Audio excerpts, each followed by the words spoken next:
మంది బాగాలేదు అన్నారు పోయా, మీరు దండం పెడతా పోయా అన్నాడు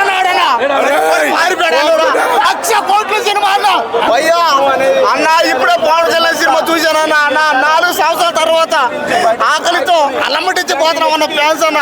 అమ్మ తోడన్న ఈ సినిమాలో పవన్ కళ్యాణ్ అన్న చేసే డైలాగులు, ఆ యాక్టింగ్, ఆ ఫైట్లు, ఆ డ్యాన్సులు అన్న సినిమా ఘోరం అన్న. సినిమా దారుణం పోయా. 5 సంవత్సరాల తర్వాత మా ఆకలి మొత్తం తీరిపోయింది పోయా. చాలు పోయాక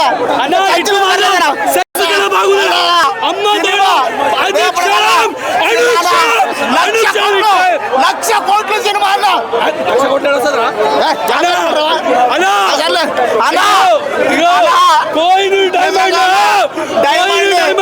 దొంగిలించిపోయారన్నా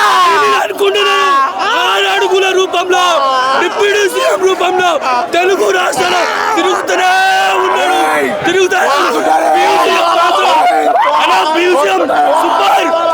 సూపర్ యాక్టర్లు, అభిమానులు సూపర్. చాలా ప్రతి ఒక్కరు చాలా చక్కగా సినిమా ఇప్పటికే చాలా మంది బాగాలేదు అన్నారు పోయా, మీరు దండం పెడతా పోయా అన్నాడు. సినిమా ఎవడైనా బాగలేదంటే మాత్రానికి దయచేసి సినిమాని థియేటర్ లో చూడండి అన్న. నువ్వు దండం పెడతా అన్న. ఒక్కసారి పవన్ కళ్యాణ్ గారి కోసం 4 సంవత్సరాల తర్వాత మళ్ళీ థియేటర్ లోకి వచ్చాడు. ఈసారి మాత్రం ఈ సినిమా ఇప్పుడే చెప్తున్నా పోయా. ఇప్పుడే సినిమా ఇప్పటికే ఇండస్ట్రీ ఫ్యాన్ వరల్డ్ ఇండస్ట్రీ ఈ సినిమా ఇప్పటికే 10,000 కోట్లు దాటించే సినిమా ఇప్పటికే. కాబట్టి ఖచ్చితంగా స్పెషల్ షోలు, మ్యాట్నీ షోలు మొత్తం ఫుల్ అయిపోయినాయి. నెల రోజులు సినిమాకి బుకింగ్ లేవు, అన్ని ఫుల్ అయిపోయినాయి. ఒక్కసారి సినిమా చూడండి పోయా. పాకిస్తాన్ నుంచి దేశం మీద పడితే వాళ్ళని నరకతా ఉంటే పవన్ కళ్యాణ్ అన్న రక్తం కారుతా ఉంటే థియేటర్ మొత్తం తడికి పాత్రపోయా. వర్షం పడుతుంది పోయా, వర్షం పడుతుంది అంటే సినిమా ఇట్టే జరగదు. ఒక్కసారి థియేటర్ రండి. దేశభక్తి ఉండాలి. హిందువులే కాదు, దేశంలో ఉన్న అందరూ ప్రతి ఒక్కరూ ఈ సినిమా చూడాల్సిందే. చూడాలని చెప్తున్నా. బీజిఎంస్ అయితే ఎంఎన్ పిరవాణి గారు క్రికెట్ లో ఉంటాడు. ధోని బీజిఎం తో పిచ్చెక్కించాడు. ఎంఎన్ పిరవాణి వాణి నిజంగా చెప్తున్నా.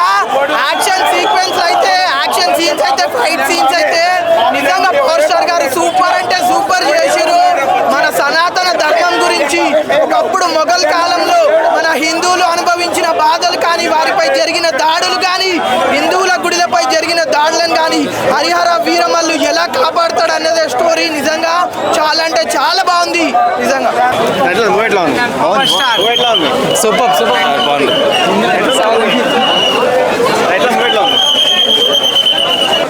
సూపర్ అన్న. హైలైట్ సూపర్ ఉంది మూవీ.